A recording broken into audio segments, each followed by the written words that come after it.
अगर तुम्हें लगता है 75 डेज बहुत है अभी से सीयूईटी पीजी 2026 के लिए, तो सॉरी, मैं तुम्हें एक रियलिटी चेक दे रहा हूं, तुम अभी रेस में बहुत पीछे हो।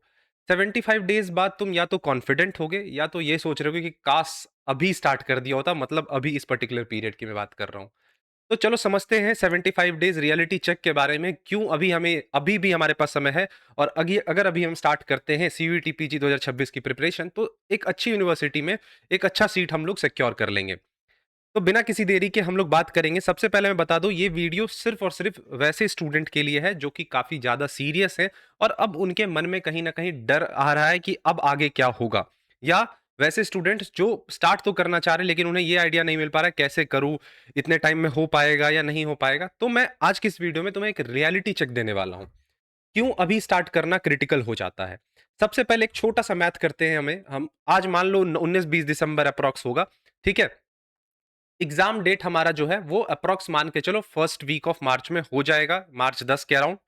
और अभी से अगर तुम काउंट करो तो तुम्हारे पास कितने डेज आते हैं, 82 डेज आते हैं, ठीक है। लेकिन अगर तुम एक कैलकुलेशन करोगे, इफेक्टिव टाइम तुम्हारे पास सिर्फ और सिर्फ 60 डेज का निकल कर आएगा। अब बोलोगे 82 डेज काउंटिंग में है लेकिन 60 डेज कैसे? तो समझना, अब मैक्सिमम मैक्सिमम स्टूडेंट्स अभी बीकॉम थर्ड ईयर में होंगे, उनके सेमेस्टर एग्जाम्स आने वाले होंगे। तो 10 दिन मान के चलो उसमें तो जाएंगे ही, हो सकता है कहीं कहीं पे बहुत गैप पे एग्जाम्स होता है तो हो सकता है उससे भी ज्यादा समय चला जाए। 5 दिन मान लो फेस्टिवल्स तुम्हारे कंज्यूम करेंगे, या कोई किसी को कुछ हेल्थ इशू हो जाए, भगवान ना करे ऐसा हो। लेकिन तुम्हें ये ब्रैकेट लेकर चलना होगा। और फाइनल जो हमारा 7 दिन होगा, ये फाइनल रिवीजन डे होगा। या फिर कहूँ तो इस डे में तुम कहीं ना कहीं पैनिक हो रहे होगे, कैसे क्या करना है, तुम इसको लेकर कंफ्यूज होगे। तो इतने डेज को अगर तुम माइनस करोगे तो तुम्हारे पास जो इफेक्टिव डे निकल कर आएगा वो 60 डेज का आएगा। तो अब माइंड में क्वेश्चन आ रहा होगा कि ठीक है 60 डेज है तो हम चाहे तो कर सकते हैं, लेकिन नहीं, क्योंकि कुछ सिलेबस ऐसे हैं जो कि इनविजिबल हैं। तुम अगर सिलेबस उठा के देखोगे तो तुम्हें पता चलेगा, ठीक है, हमारे सी क्यू पी 08 में 24 सिलेबस है, लेकिन अगर उसको सब शॉर्टन करोगे तो 12+ यूनिट ही निकल कर आते हैं। जैसे कि माइक्रो मैक्रो, इसे डीप कंसेप्ट पूछे जाते हैं। Currency and banking repo rates, उसके कुछ थ्योरीज वगैरह हो गए। कॉर्पोरेट अकाउंटिंग जैसे शेयर्स वगैरह, जिसपे मैंने सेशन भी लिया था। न्यूमेरिकल कॉस्टिंग जो कि एक साइलेंट किलर है, कभी इससे बेसिक थ्योरी पूछ लिया जाता है तो कभी कुछ न्यूमेरिकल्स आ जाते हैं। स्टैटिस्टिक्स फॉर्मूला से रिलेटेड आएगा क्वेश्चन, और मैनेजमेंट लॉ टैक्स ऑडिट, ये सारे एक मेजर यूनिट्स हैं जो कि तुम्हारे एग्जाम में मेजर पोर्शन कवर करेंगे। अब देखो, बहुत सारे स्टूडेंट के साथ दिक्कत ये होती है, वो मैथ्स को लेकर बहुत परेशान रहते हैं। क्वांटिटेटिव मैथमेटिक्स ऐसा हमारा जो सिलेबस है, मेरा सिंपल सा कहना है उस सब्जेक्ट को स्किप कर दो। अगर तुम्हारा मैथ्स पे कमांड नहीं है तो कंप्लीटली स्किप करो, क्योंकि जब तुम पैटर्न एनालाइज करोगे रेयरली कभी कभार एक से दो क्वेश्चन बन जाते हैं उससे। तो उस पे ज्यादा टाइम वेस्ट तुम्हें नहीं करना है। तो क्या तुम मुझे ये बताओ, इतने सिलेबस को, ये 12 से ज्यादा जो यूनिट्स हैं, इसको मैंने अगर कंपाइल करके तुम्हारे सामने रखा है, तो क्या तुम इसे 2 हफ्ते के अंदर कंप्लीट कर लोगे? तुम्हारा भी आंसर होगा नो, मेरा भी आंसर होगा नो। तो उसके बाद अब हमें समझना है सीट की रियलिटी। अभी मैंने तुम्हें एक सिलेबस का रियलिटी दिया, अब सीट की रियलिटी समझो, ठीक है। अब तुम अप्रोक्स मान के चलो, जो टोटल एप्लीकेशन सीयूईटी पीजे में आते हैं वो 25,000 से ज्यादा आते हैं, 30,000 मान लो, 35,000 मान लो। बीएचयू मेन कैंपस में ओवरऑल देखो तो 190 सीट्स के अराउंड होगी, ओवरऑल बीएचयू सीट्स की बात कर लो। और डीयू की ओवरऑल सीट्स की मैं बात करूं तो 400 के लगभग में सीट्स होंगे। तो सक्सेस रेट देखोगे तो लेस देन 2% है। मतलब मेरे कहने का है कि 98% स्टूडेंट्स यहाँ पे अपना ड्रीम कॉलेज नहीं ले पाते हैं। अब इससे तुम्हें अपसेट होने की जरूरत नहीं है, मैं यहाँ पे तुम्हें डीमोटिवेट करने नहीं आया हूं, मैं तुम्हें एक रियलिटी चेक देने आया हूं।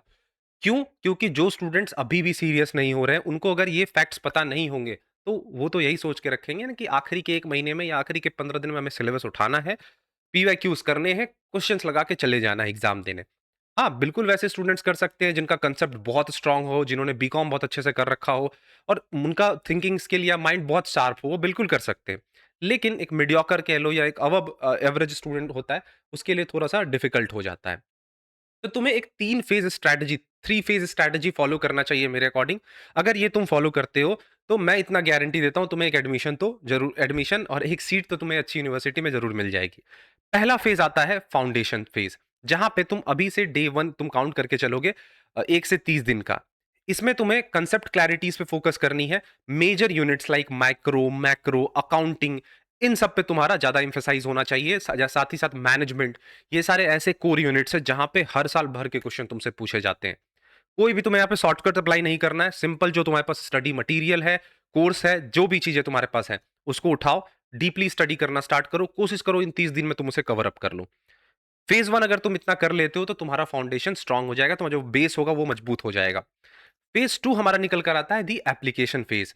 मतलब कहने का है 31 से 50 दिन की फेज की हम लोग बात करेंगे, जहां पे हमें अप्लाइड सब्जेक्ट्स, जिसमें हमें न्यूमेरिकल्स पे फोकस करना होता है, जैसे स्टैटिस्टिक्स को कवर कर लेना, टैक्स को कवर कर लेना, लॉ जैसे सब्जेक्ट्स हो गए, इनको कवर अप कर लेना। तुम्हें वहां पे न्यूमेरिकल्स पे भी फोकस करना होगा। तुमने फेज वन में अकाउंटिंग के बेसिक्स बना लिए, कॉस्टिंग के बेसिक बना लिए, ठीक है। अब तुम्हें फेज टू में क्या करना है, उसके न्यूमेरिकल्स कर लो, स्टैट्स के न्यूमेरिकल्स कर लो, बाकी जितने भी चैप्टर से जहाँ पे न्यूमेरिकल्स पूछे जाते हैं उसको कंप्लीट कर लो। अब फेज थ्री जो आता है, द लास्ट फेज, जो कि होता है दी वॉर, 51 से 75 डेज, ठीक है, जहां पे तुम्हें फोकस करना है मॉक टेस्ट पे प्लस पीवाईक्यू एनालिसिस पे। मतलब कहो तो रिवीजन पे करना है, पेपर्स लगाने हैं, मॉक टेस्ट देने हैं, रिवाइज करना है, बस। ये तुम्हारा फेज थ्री चलेगा 51 से 75 डेज पे। अब कहोगे सर इतने सारे यूनिट्स हैं, कैसे कवर करना है, कैसे नहीं करना है।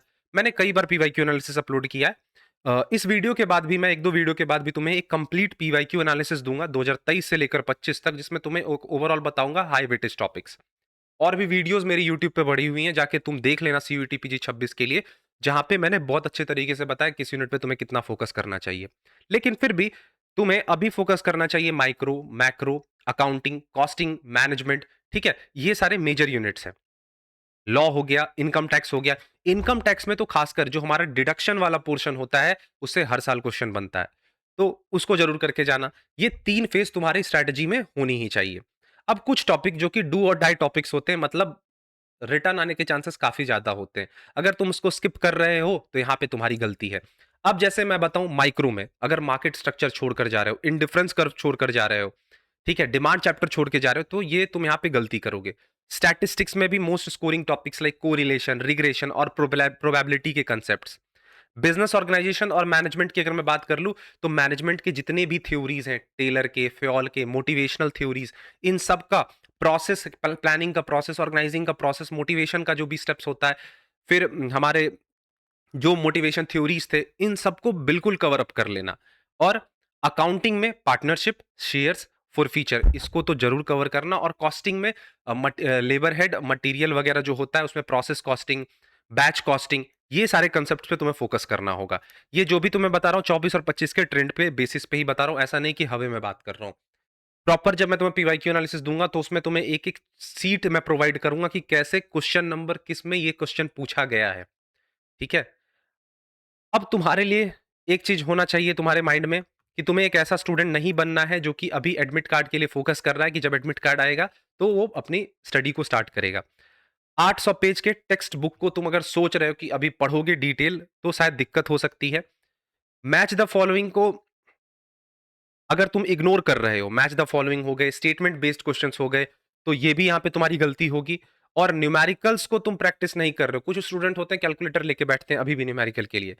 तुम मास्टर्स में एडमिशन लेने जा रहे हो, ठीक है, बी तुमने क्लास 12th कंप्लीट कर लिया, बीकॉम कंप्लीट कर रहे होगे अभी, अब तुम मास्टर्स में एडमिशन लेने जा रहे हो, तो तुम्हें कैलकुलेटर की नीड नहीं होनी चाहिए।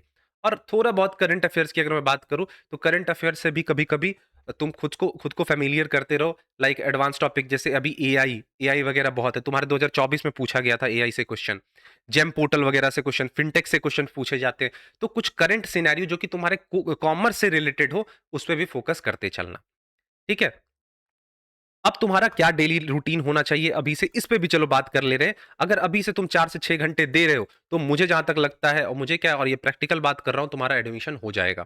मॉर्निंग तुम्हारा जो पहला शिफ्ट होगा, उसमें तुम 2 घंटे अपने हार्ड सब्जेक्ट जैसे स्टैट्स को और अकाउंटिंग को कवर अप करोगे। क्योंकि तुम उस टाइम में जब सुबह उठोगे तो तुम्हारा जो पोटेंशियल होगा वो काफी ज्यादा होगा, बहुत ज्यादा एक्टिव होगे, तो तुम उस टाइम पे मैक्सिमम आउटपुट निकाल पाओगे। तो तुम्हारे जो भी हार्ड सब्जेक्ट्स हैं, उस टाइम पे बैठो, उसको कवर अप करना स्टार्ट करो अभी के टाइम पे।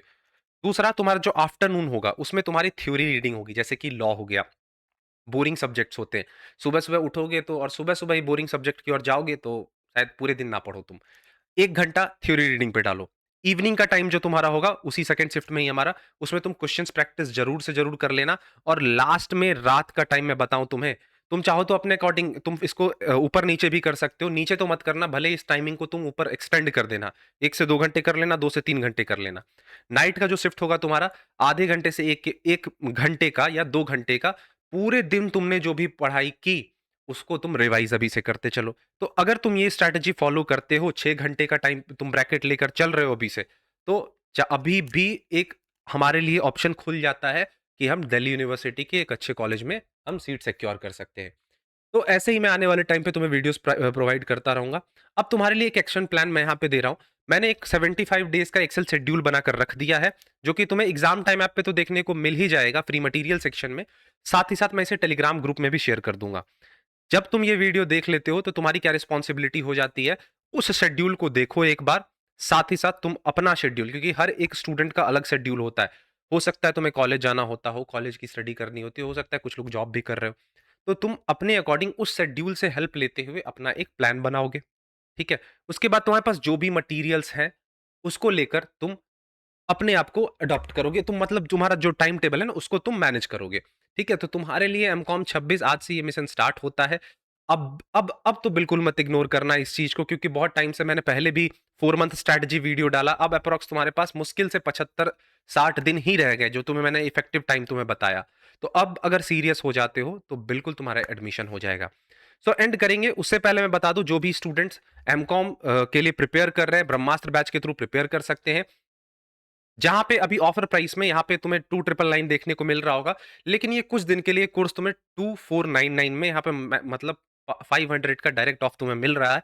जाओ फटाफट से इस ऑफर को अवेल करो। कोर्स में तुम्हें क्या मिलने वाला है? सबसे पहले कंप्लीट वीडियो लेक्चर्स मिलेंगे। बुक जो हमारी थी उसको हमने ई बुक वर्जन में कन्वर्ट किया, उसको नोट्स के पार्ट में तुम्हारे हर सब्जेक्ट्स में अवेलेबल है। यूनिट टेस्ट अवेलेबल है। तुम्हें फुल लेंथ मॉक अवेलेबल करवाए जाएंगे। साथ ही साथ क्रैश कोर्स जो आएगा, वो भी तुम्हें free of cost, plus test series free of cost मिलेगा। Previous year paper PDF form में, प्लस सीबीटी मोड में, जिसमें तुम मॉक टेस्ट फॉर्म में दे सकते हो और तुम्हारे डाउट्स भी सॉल्व किए जाएंगे। साथ ही साथ तुम्हें एक व्हाट्सएप ग्रुप में भी जोड़ा जाएगा।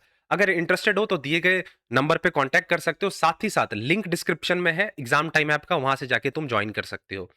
तो कैसा लगा वीडियो कमेंट सेक्शन में जरूर बताना। अगर तुम्हारे कोई डाउट्स हैं, तुम्हारी कोई क्वेरी है, अगर तुम्हें बहुत कंफ्यूजन है, तो तुम मुझे चाहो तो पर्सनली भी कनेक्ट कर सकते हो व्हाट्सएप पे। मैं तुम्हारी हेल्प बिल्कुल करूंगा। सो मिलेंगे अपने नेक्स्ट वीडियो में, तब तक के लिए thank you, bye bye and take care.